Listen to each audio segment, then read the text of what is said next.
Bolsonaro! Bolsonaro! Bolsonaro! Bolsonaro! Olha só, não sei o quê. Ué, o Collor também foi aliado do petismo. O Collor foi aliado de vocês antes.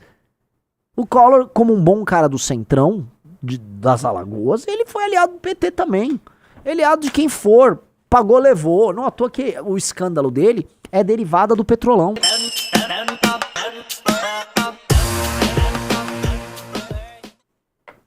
Olá, meus amigos. Vamos lá. Fernando Collor teve prisão decretada aí pelo grande Alexandre de Moraes, né? Eu falei grande Alexandre de Moraes, todo mundo fala, é a grande porque todo Alexandre é o grande, né? E eu soube também por uma matéria, acho que foi da Financial Times, que o Alexandre de Moraes admira e conhece muito da história do Alexandre o Grande, né? Do Alexandre filho de Filipe. O que eu posso dizer aí pra galera que, enfim, leu isso? Olha, duvido que ele conheça mais do que eu, tá? Já li a obra dele do Ário, já vi a obra dele do Plutarco, vi filmes, adoro o assunto, assisto podcast, tem algumas pesquisas recentes sobre ele e tal. Obviamente não assisti aquela série horrorosa que fizeram dele lá. É uma vergonha alguém assistir aquela porcaria. Mas fica isso apenas como situação. O fato é, como resquício da Lava Jato, Fernando Collor teve sua prisão ordenada, o que suscita duas grandes questões. A primeira é, por que diabos a Lava Jato, que morreu pra todo mundo, que tocou boa parte dos esquemas de corrupção, está viva para Fernando Collor de Mello, né? Que Lava Jato é essa, que ela é válida e cuja prisão faz sentido quando é pra um cara que, vamos ser honesto, se aliou ao Bolsonaro na última eleição, tá? Mais que pra figuras como Zé Dirceu e comunidade aí de corruptos brasileiros, simplesmente não tem nenhum, né? Não tem nada, ela não conta. Qual o critério, né? Eu acho isso, no mínimo, curioso. Segundo, e esse é o ponto, o recado que Alexandre de Moraes passa. O recado que Alexandre de Moraes está dando é simples, cristalino, direto e é fácil e vocês precisam entender. Eu prendo o presidente. Eu prendo o presidente. O problema é prender um presidente? Tá aqui, ó. Eu prendo. Existe um jogo de gato e rato que existe entre ele e o senhor Jair Bolsonaro, e ambos ficam fazendo suas respectivas demonstrações de força, de fraqueza. O Bolsonaro adora demonstrar fraqueza, né? Quando ele bota aquele tórax exposto, aquele torso horrível dele, ele fica lá mostrando fraqueza e ele fica acusando, vamos dizer, o golpe o tempo todo, né? E esse é engraçado porque, enfim, querem prender ele acusando ele de golpe e o Bolsonaro acusa o golpe toda vez que ele se sente atingido por isso. Mas é apenas um comentário de ordem piadística tosco. Eu acho que a gente precisa olhar primeiro o duelo como... O duelo entre Bolsonaro e Alexandre de Moraes como um longo xadrez, tal qual foi o duelo que envolvia Lula e envolvia Moro, tá?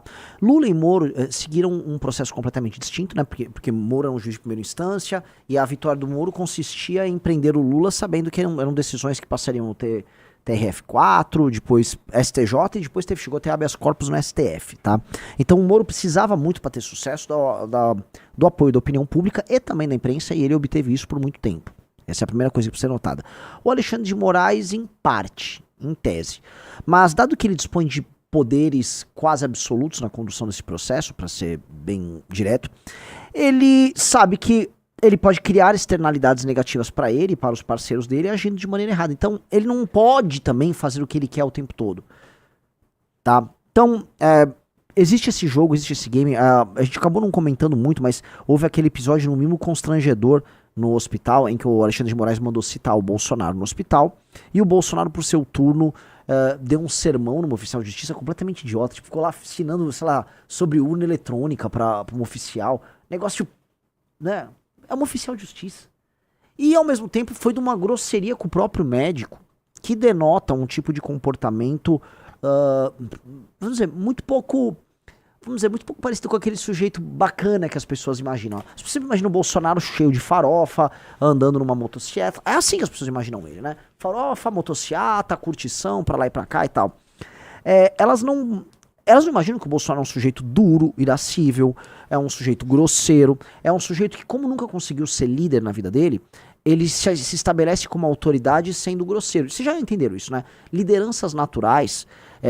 primeiro, tem que ser preciso, liderança natural não é necessariamente uma coisa inata, né? Você aprende a liderar, mas aprender a liderar com uma autoridade legítima, vamos colocar assim, pressupõe que este tipo de líder não vai precisar levantar a voz para conseguir o que quer o tempo todo, tá? Então bons líderes, eles conseguem, vamos dizer, ter seu interesse sendo levado à frente pelos liderados de maneira praticamente natural, tá? As pessoas veem legitimidade nele.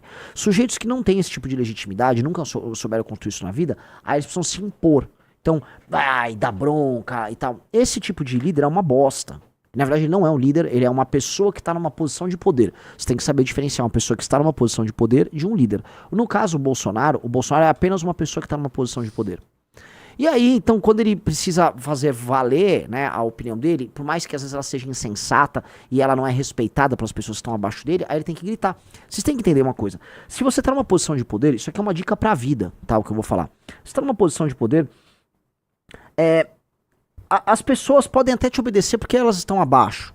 Mas se a decisão for burra, ou se a sua ideia for burra, e se você não demonstrar humildade diante de uma ideia burra que se apresenta, as pessoas vão ver essa fraqueza em você. E as pessoas vão criar instrumentos para não seguir a decisão burra. Perceba como foi o Bolsonaro no lance da pandemia. Durante a pandemia, o Bolsonaro não era respeitado no mínimo por 70%, 80% dos ministros dele. O Moro via e falava, puta, que coisa horrorosa. O Mandetta, que coisa... Os caras viam o que estava acontecendo. Mas olha aqui, ó. Come o óleo ajuda. Não, porque essa vacina... Ali, né, todas as fraquezas intelectuais e morais do Bolsonaro como líder, elas ficaram muito aparentes. E como é que ele se fazia, né, ouvir? Avisando, eu mando aqui. Toda vez que você precisa falar pra alguém que você manda, ou que você tem uma relação de poder nesta relação, significa que você não tem mais poder algum, tá? E você está fazendo uso da chave final da relação, que é avisar, por exemplo, eu tenho os instrumentos que determinam o que pode ou não pode ser feito, certo? É igual você ter uma arma no coldre, uma espada na bainha. Se você, pra se fazer valer, precisou tirar a espada, é que todo o resto não vale, né? A grande beleza da liderança é você nunca precisar tirar a espada da bainha ou tirar a arma do coldre. Então aquele Bolsonaro gritando com aquele cara, lembre-se sempre, aquilo é a demonstração óbvia e clara de que ele é um líder fraco. Aí vocês vão falar, porra, Marina, mas o Bolsonaro tem milhões de seguidores, 50 e tantos milhões de pessoas votaram no Bolsonaro. É o marketing. O marketing consegue transformar um produto vagabundo e ilegítimo em algo sério. As pessoas acham que aquele cara é um ídolo, que aquele cara é um herói, que, pô, qual é o nome dele? Ele é um mito. Então, né, o marketing faz isso. Eu dei essa volta porque eu quero explicar essa briga de gato e rato. Por quê? Porque você teve essa semana esse posicionamento do Bolsonaro em cima do oficial de justiça, em que ele tá se fazendo de vítima, ele tá avisando, olha, esse cara tá me torturando aqui, eu tô aqui doente, ele tá me torturando e tal. Aí bota o vídeo no ar como se fosse uma grande coisa. E até funciona pra aquele tipo de público dele lá, né, meio perdido. Mas, pô, pra quem tem 2 neurônios, aquele vídeo é ofensivo. Aquele vídeo é tosco. E o Alexandre de Moraes tem, por seu turno, né, um ato profundamente alexandrino, né? Ele mandou prender um presidente da República. Então, de um lado, o Bolsonaro mostra toda a sua fraqueza, tentando ensinar para um oficial de justiça, vamos dizer, todos os detalhes do processo dele. Aquilo é ridículo. Entenda uma coisa, aquilo é absolutamente ridículo. Aquele oficial de justiça, ele fazer uma instrução do oficial de justiça, não quer dizer nada. Então ele tá mostrando para as pessoas o que? Olha só, isso aqui é uma oportunidade para eu mostrar aqui minha posição sobre esse assunto. Aquilo não é um ato de poder, aquilo é um ato de fraqueza. E aí quando ele é avisado pelo médico, olha, sua pressão arterial tá subindo, aí ele é grosseiro. Alexandre de Moraes, qual é a reação dele diante desse problema? Temos aí essa questão do Collor, como é que fica, tal, prende. Então o Collor virou uma espécie de um emissário de um recado dele. Sou forte. Então o recado do Alexandre de Moraes é sempre na linha do sou forte. E o Bolsonaro é sempre na linha do sou fraco. Sou forte, sou fraco. Sou forte, sou fraco. E o jogo é esse. É um jogo em que um lado mostra força o tempo todo, a ponto de ser tratado como autoritário, ditatorial, fascista, não sei o que, chame do que quiser, comunista. E o outro fica apelando para um imaginário cristão em que ele é uma espécie de Cristo num martírio. O desenho que eles querem fazer é do Bolsonaro tomando chibatada nas costas, apanhando, né? Ele é o nosso Cristo. E nós temos que sofrer, é a paixão de Bolsonaro. É meio bosta, assim, gente, dica, o Bolsonaro não é Jesus Cristo, pelo menos que eu saiba, o Bolsonaro não é filho de Deus, tá? Eu sou filho de todos, somos filhos de Deus, tá ok? Até porque Deus é brasileiro, tá ok? É patriota! Tá, mas... eu acho que a gente tem que entender que no fim, se esse eleitor do Bolsonaro trabalha com esse feeling, eu acho que a pilha do Bolsonaro, né, a quantidade de energia que ele carrega tá gasta, já tá acabando. Porque não dá pra você ficar lutando pelo fraco o tempo todo. Não dá. Então quem tá ficando com o Bolsonaro, justamente é o público mais engajado, que é o público que compra teorias conspiratórias e que tá ali defendendo o Bolsonaro como uma profissão de fé. Não à toa, as manifestações que ele organiza têm o mesmo perfil socioeconômico, né? Pessoas de classe média, idosas. É isso, o perfil. Não muito inteligentes, né? Já tá muito claro. E esse perfil, cara, beleza, esse perfil vai ficar sofrendo e chorando pelo martírio de Bolsonaro, mas você não vai fazer, vamos dizer assim, sequer um projeto de poder decente com isso. Já entrou 2 pessoas no Valete Plus, já estou aqui autografando o seu livro O Príncipe, tá? Preciso de uma caneta melhor. Vamos ver, tá? Preciso de uma outra caneta, tá? Vamos autografando, avisando pra vocês, todo mundo que entrar no Valete Plus aqui comigo, tá? Tem 14 livros do Clube do Livro que você vai ganhar, promoção especial, bora que bora. Vamos lá. Pessoal, like na live aí, hein? Bora, like na live aí, tá? E vamos entrando no Valete Plus. Quem é Fernando Collor de Mello? Uma breve curiosidade aqui, todo mundo, vamos dando like na live que tá baixa a audiência. Mas quem é Fernando Collor de Mello? Fernando Collor de Mello, amigos, ele foi um furacão na política brasileira. Vocês acham que Pablo Marçal foi grande? Ou mesmo que Bolsonaro foi grande? Por um curto período de tempo, Collor foi talvez maior do que todos esses. Porque Collor conseguiu unir alguns elementos. Collor foi o candidato da mesma classe média que votou no Bolsonaro. Você falou, como é que é? O mesmo voto antipetista que foi sufragado no Bolsonaro, antes no Fernando Henrique Cardoso, nos tucanos, ele foi colocado no Collor. Só que ele teve uma coisinha diferente, Ana. Ele teve a Globo com ele. Imagina você unir o voto de classe média com as organizações Globo. Este foi Fernando Collor. E ele era um personagem cativante, ele era fascinante.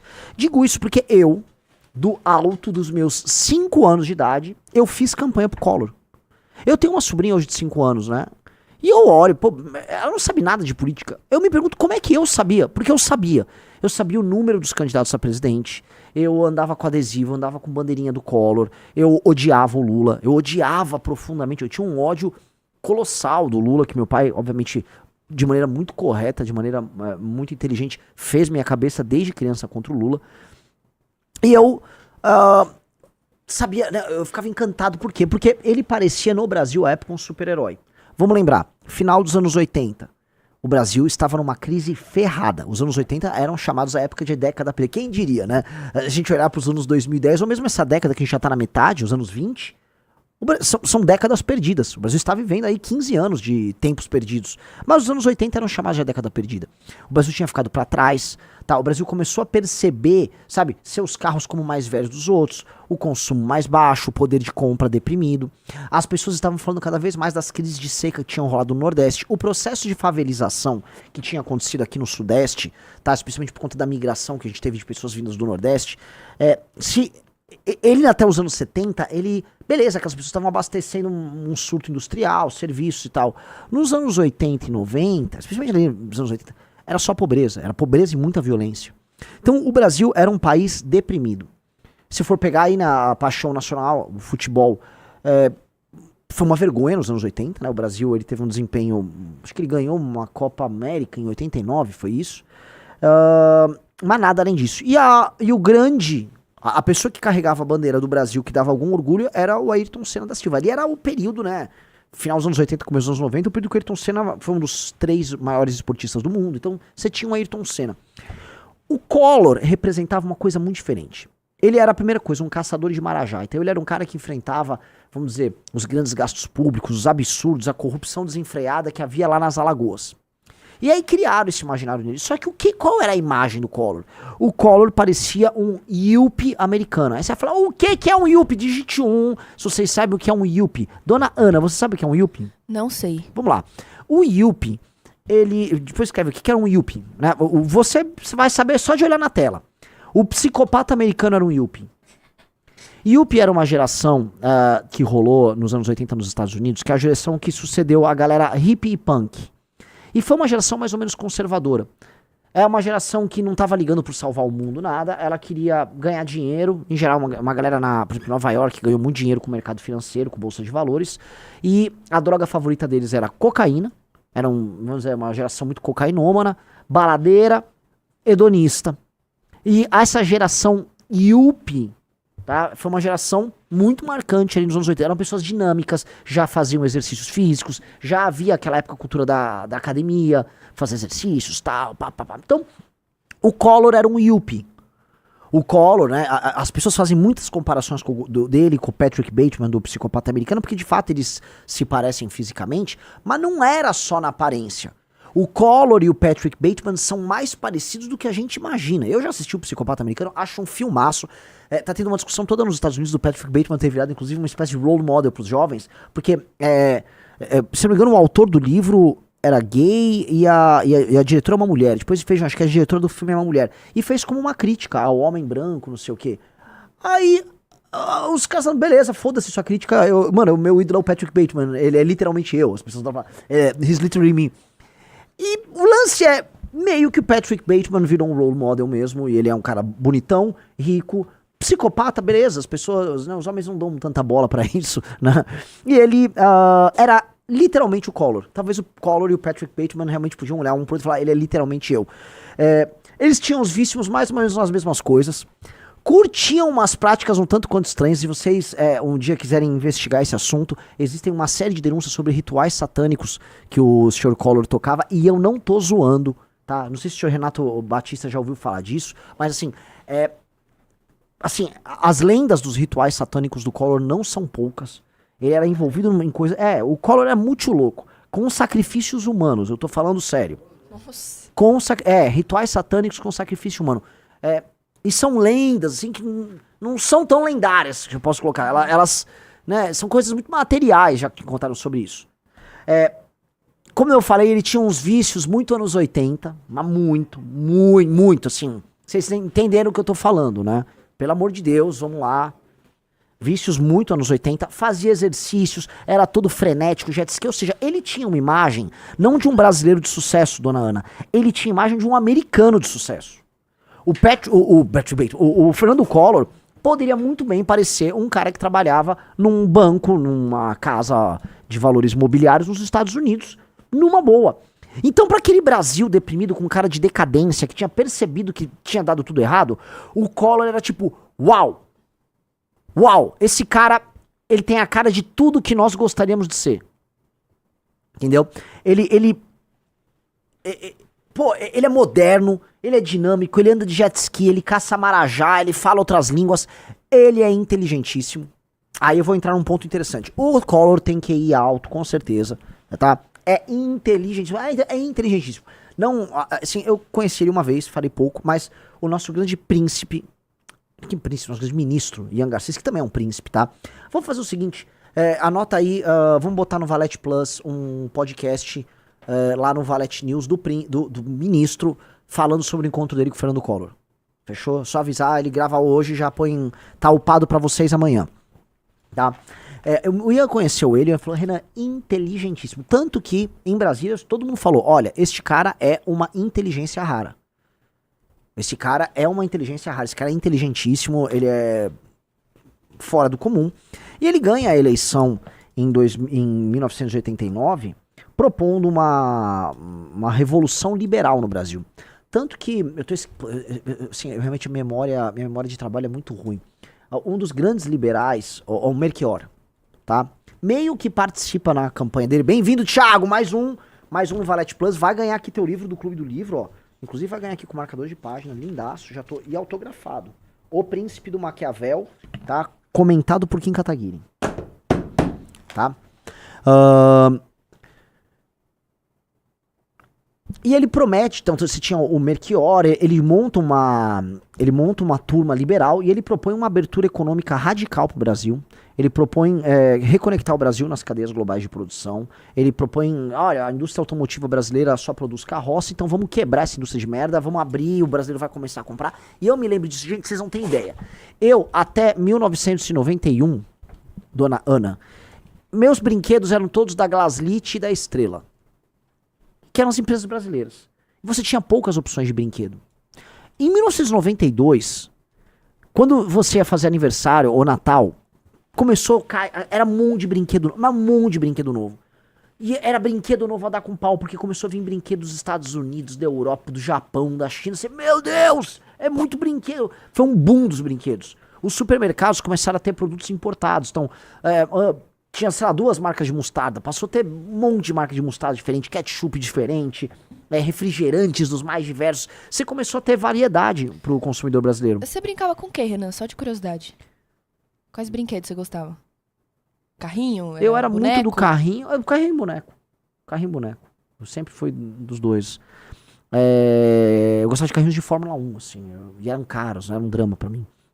Miniaturas de Fórmula 1 e tal. Mas voltando, aquele período foi todo muito... Foi uma revolução. Outra coisa, começou a aparecer carros, né? Honda, que nunca teve aqui. Era fácil comprar na época, comprar uma BMW. Começou a pintar carros que você nunca viu. Pra você entender, uma criança dos anos 80, tá? Eu era essa criança. E eu era vidrado em carro. Você decorava os carros muito fácil.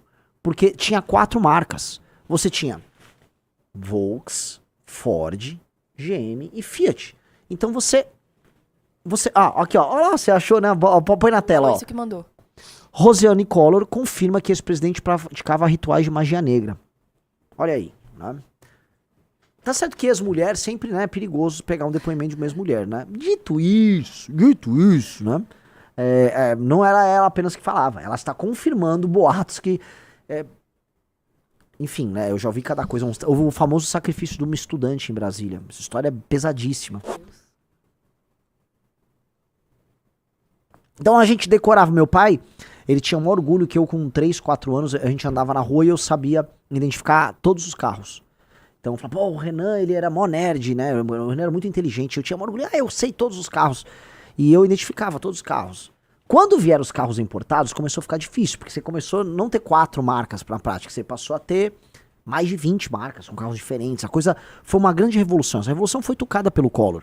Mas ele é um cara que ele era muito arrogante no trato, e isso mesmo quando foi senador agora recentemente, isso é um fato dado. Ele era muito arrogante, muito difícil, muito hedonista, e não soube lidar direito com o Congresso, e não soube lidar sequer com a boa vontade que a Globo teve com ele. O Collor, a gente pode cravar que ele ganhou a eleição porque a Globo assim o quis. A Globo pegou ele, não digo lá embaixo, mas pegou ele numa posição mais difícil nas pesquisas e ajudou e trabalhou ele para ele subir. Porque você tinha um cenário, amigos, e olha só, o cenário era que possivelmente teríamos Lula versus Brizola no segundo turno. O Brizola era um inimigo público da Globo.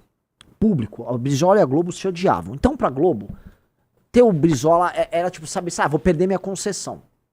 E pra Globo ter o Lula naquela época, né, era um Lula dos anos 80, era um PT dos anos 80, era um Lula bem radical. Então, o Brasil precisava fabricar uma figura de centro ou de direita responsável para evitar que o Brasil caísse na mão do Lula ou do Brizola. Eu não queria viver também no governo do Brizola. O que rolou? Fabricaram o Collor. Era o melhor nome? Não. Se a Globo realmente fosse acertar, naquela época o Brasil precisava eleger um sujeito chamado Mário Covas. Mário Covas concorria pelo PSDB, e na época que o PSDB ele era uma fusão de sociais-democratas com democratas cristãos e tal, na época ele fez um manifesto público propondo um choque de capitalismo no Brasil. Um negócio assim, elegantérrimo, tá? Baita de uma proposição, e o Mário Covas era o melhor candidato. Ele foi gente, eu não gosto de ficar elogiando o Tucano aqui, foi o melhor governador de São Paulo aí, tranquilamente, dos últimos 30 anos. Assim, tranquilamente. Tranquilamente. Pode botar todos no balaio, bota o Tarcísio no balaio. O Mário Covas pegou uma São Paulo quebrada, ele entregou outra coisa. O Mário Covas foi um grandioso governador e era macho. Enfrentava petista, era o único tucano que metia a boca em petista, metia a boca no Maluf, arrumava briga com todo mundo. Era um sujeito, era um espanhol muito corajoso. Gênio também, brilhante, foi um dos melhores alunos. Acho que era o aluno com a nota mais alta da geração dele, da Escola Politécnica de Engenharia da USP. Aliás, só pra vocês saberem, ele fazia na Politécnica, ele e o Maluf, eles eram rivais desde a USP, na Escola de Engenharia. Então eles concorriam entre eles, era mó quebra-pau. Grande Mário Covas. Mário Covas deveria ter sido eleito. O Brasil teria se tornado um país muito melhor se o Mário Covas tivesse sido eleito presidente da República em 1989, mas não foi o caso. A Globo pega o Fernando Collor, coloca uma equipe para cuidar do marketing do Fernando Collor, começam a soltar pesquisas por institutos ligados à Globo favoráveis ao Fernando Collor, e aí começa a rolar o efeito manada ao Fernando Collor e criam um mito desse Fernando Collor, esse cara dinâmico que corre pra lá, ele anda de jet ski e pula disso. O cara era muito, o cara ele justificava um investimento. O cara ele era style na imagem. Mas putanheiro como nunca, assim, um dos grandes putanheiros da política brasileira. Vou falar, desculpa o termo, desculpa Ana, um dos grandes comedores da política brasileira. Tarado, como se não houvesse amanhã. E também chegado em outros prazeres da vida que eu não considero prazerosos, nunca experimentei, mas que para muitas pessoas é incrível, tá? E aí esse cara vira um presidente frágil, um presidente arrogante, perde a popularidade, chega num momento, faz aquele famoso confisco das poupanças, né? Acaba com teve gente que se matou por causa do confisco da poupança no começo dos anos 90. E aí a coisa degringola, não havia solidez no governo dele, e aí é combinado entre o centro até a esquerda e a Globo junto, o impeachment dele, e tiram o Collor por causa do impeachment. Eles falam, foi por causa da Elba. A Elba, na verdade, foi o que pegaram, né? Foi o batom na cueca que eles pegaram pra poder incriminar ele. Ele, naturalmente, ele também era corrupto. Nada perto do que a gente viu nos anos de PT, né? Collor caiu. E aí o Collor desapareceu da política brasileira por um tempo, depois veio concorrer, quando forma ele recuperou os direitos políticos 8 anos depois, para prefeito em São Paulo. Se eu não me engano, na eleição que ele concorreu para prefeito, ele debateu contra o Enéas no primeiro turno. E eu lembro que me marcou muito, porque eu era simpático ao Enéas. Eu era criança, né? Criança não, eu já tinha acho que 14 anos. Eu achava o Enéas legal, eu era bobo. E o Enéas foi, né, a pergunta era do Collor, uma hora foi sorteado o Collor, pergunta para Enéas. Eu lembro que o Collor falou assim, fala qualquer coisa aí. O tempo do Collor foi gasto em dizer, fala qualquer coisa aí. O Enéas ficou, aí o Collor, tá bom, fala qualquer coisa aí, né? E era isso, né? O Collor era essa figura, depois ele se elege senador pelo estado dele, pelas Alagoas, um estado que é um dos maiores exportadores de político lixo do Brasil, e na verdade um homem já devia ser conhecido pelo próprio fruto, né? O Collor foi governador das Alagoas. Quem disse que ele foi um governador bom das Alagoas? As Alagoas continuam sendo um dos 3 piores estados do Brasil até hoje.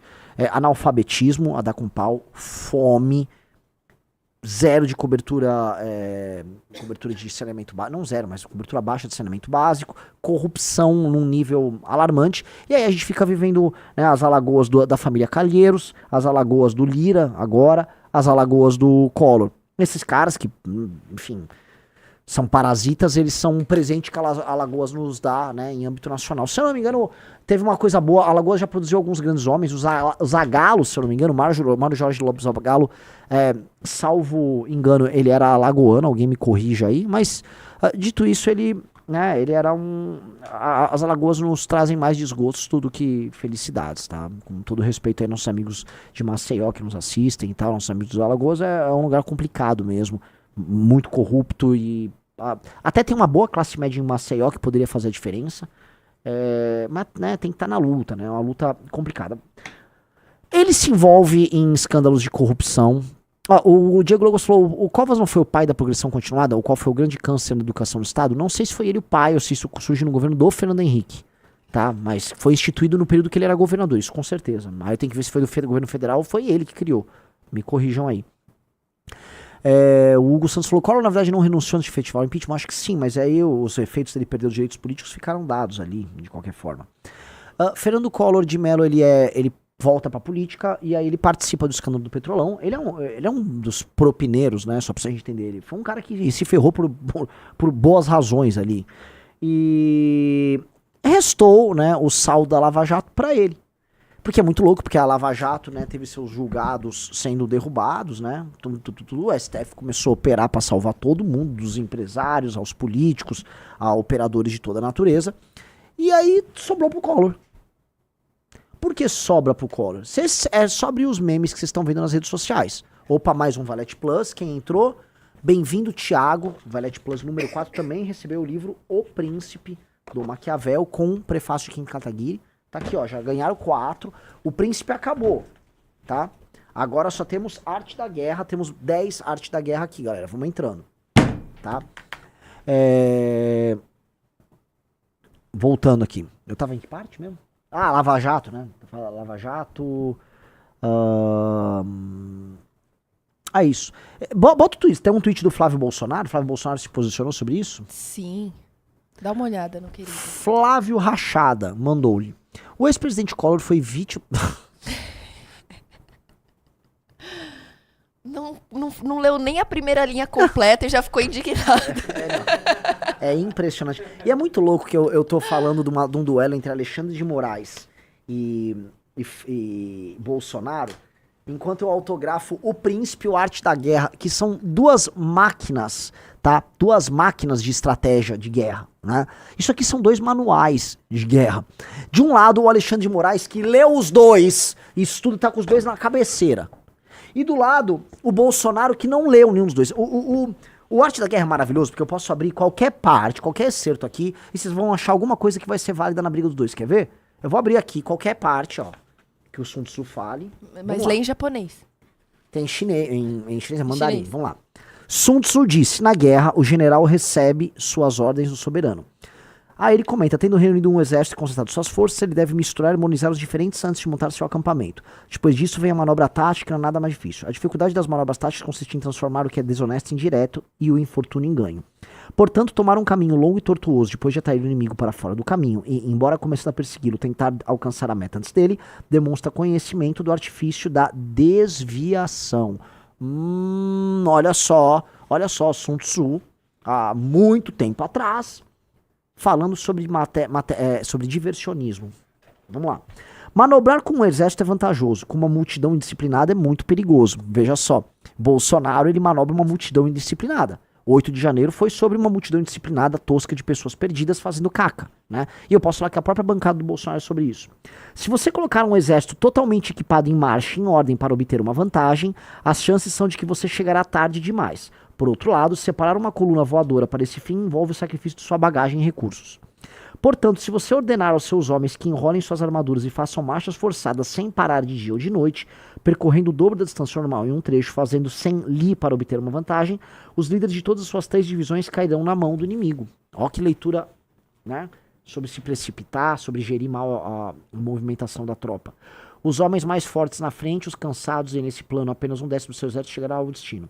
Se você marchar 50 ali para se esquivar do inimigo, você perderá o líder de sua primeira divisão e apenas metade de sua força alcançará o objetivo. Se você marchar 30 ali com o mesmo objetivo, 2/3 do seu exército chegarão.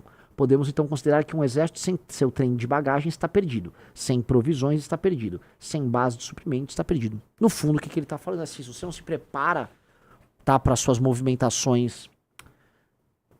Se você toma movimentações de guerra sem as devidas ações preparatórias, todo esforço, mesmo com um exército treinado, não, de nada vale, tá?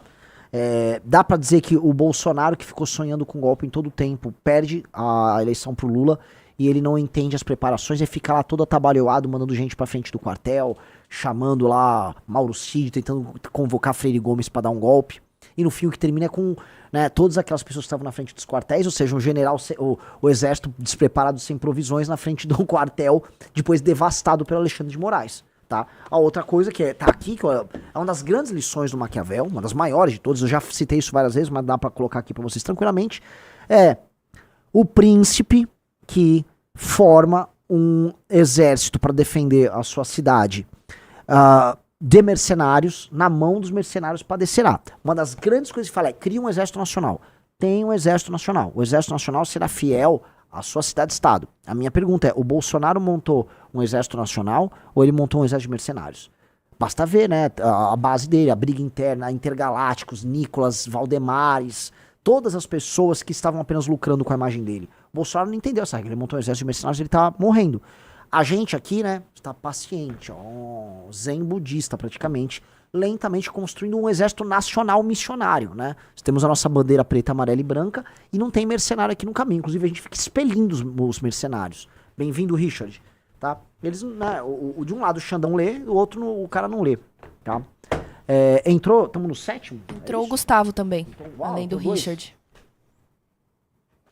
Pessoal, dá like na live aí, se inscreva no canal.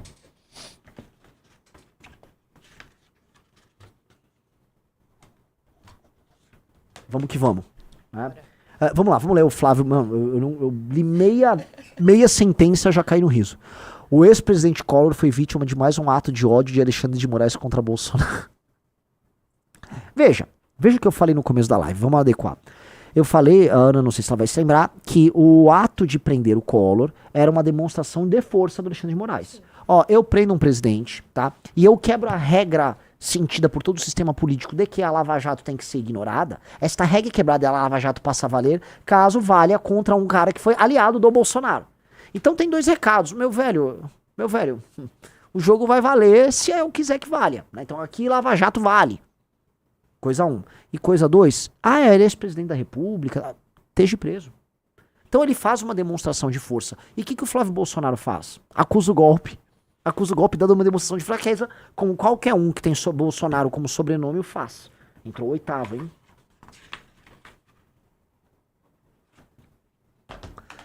Ao negar monocraticamente o segundo embargo da defesa de Collor, alegando selo protelatório, o que não é o caso, Alexandre cerceia ilegalmente a defesa e mostra exatamente como pretende fazer quando Bolsonaro for recorrer da decisão que o condenará. Jogo de cartas marcadas. Ou seja, ele já está dizendo que o Alexandre de Moraes ele vai negar todos os pedidos de habeas corpus do Bolsonaro caso haja uma condenação. Né? Ou seja, o Flávio está dando como certa a condenação e prisão do próprio pai. Aí ele prossegue. Alexandre converte o alto significado do Estado Democrático de Direito em uma promessa frustrada pela prática autoritária de poder. Abre aspas. Nada compensa a ruptura da ordem constitucional, porque nada recompõe os gravíssimos efeitos que derivam do gesto de infidelidade ao texto da Constituição. Ele cita ali Conrad Hesse. Vamos lá, né? Todo mundo sabe que o Alexandre de Moraes faz isso. Eu não acho que o Flávio está errado na análise que ele faz. Eu só acho cômico, né, Flávio Bolsonaro, que você esteja reclamando do monstro que você ajudou a criar. Eu nem vou falar aqui do golpe que o teu pai tentou dar, então você vem falar de Estado Democrático de Direito, prerrogativas de direito de defesa, né, e cerceamento disso. O seu pai estava dando um golpe de Estado para isso, mas não vou nem falar. Eu vou falar que o Alexandre de Moraes só tem esses poderes por sua culpa. E veja só como eu falo tranquilamente, a gente tem que ser super cuidadoso, galera, porque a gente sabe que a gente mora num país um tanto quanto complicado, né, e que a gente pode tomar processo. Mas veja, eu vou falar Flávio, né, sabendo que ele pode me processar. Flávio, você fez rachadinha. O seu gabinete era um lar da corrupção. Seu gabinete de deputado estadual era um lar da corrupção. Era uma roubalheira. Seus funcionários, em parte, eram funcionários fantasma. Você era um rachador e o seu pai, para evitar que você fosse preso na Operação Lava Jato, entregou superpoderes para o STF, matou a Operação Lava Jato, ou seja, cumpriu uma parte de um acordo mortal para todos nós, que empoderou não só o Alexandre de Moraes, mas a Suprema Corte como um todo. Então, a sua existência, o fato de você estar livre comprando mansão e viajando para Mônaco, custou muito pra gente. Custou mais do que você custa pros cofres públicos. Custou, pelo fato de você ser um ladrão vagabundo, custou um desbalanço de poder gigantesco que se expressa no Alexandre de Moraes. Fica aí. Olha, eu fiz um xingamento, hein? Olha, ele não segue a Constituição. Vai se fuder, seu careca vagabundo. Porque ele só existe porque você é um ladrão, e um ladrão covarde, que não é nem um ladrão igual a turma do PT, que era ladrão e puxava a cana. Não, você era um ladrão que no seu desespero pra puxar a cana, pegou seu papai, que é um outro vagabundo, e ambos venderam tudo, venderam o Brasil, venderam as causas pelos quais vocês foram eleitos, pra se livrar da cadeia. E você não apenas saiu da cadeia, né? Você se salvou da cadeia, Você continuou fazendo seus negócios, todo mundo sabe que Flávio Bolsonaro e presidentes de alguns partidos vivem de fazer lobby com cortes superiores em Brasília. Você faz isso sim, você é um lobista em Brasília e você usa o seu dinheiro amelhado com isso para comprar casas. Você tem uma mansão que não dá para você comprar com o seu dinheiro de senador. Todo mundo sabe que sua família dispõe de dezenas e dezenas de imóveis comprados no Rio de Janeiro, alguns em áreas de milícia, comprados com dinheiro em cash. Ou seja, você é um corrupto, você faz parte de uma família de corruptos e não adianta reclamar, você especificamente do Alexandre de Moraes, porque ele só tem esse poder porque vocês quiseram proteger não só o teu rabo de ser preso, mas proteger o patrimônio que vocês amalharam nesse processo. Então, o problema, Alexandre de Moraes, que é todo nosso, existe por culpa de vocês.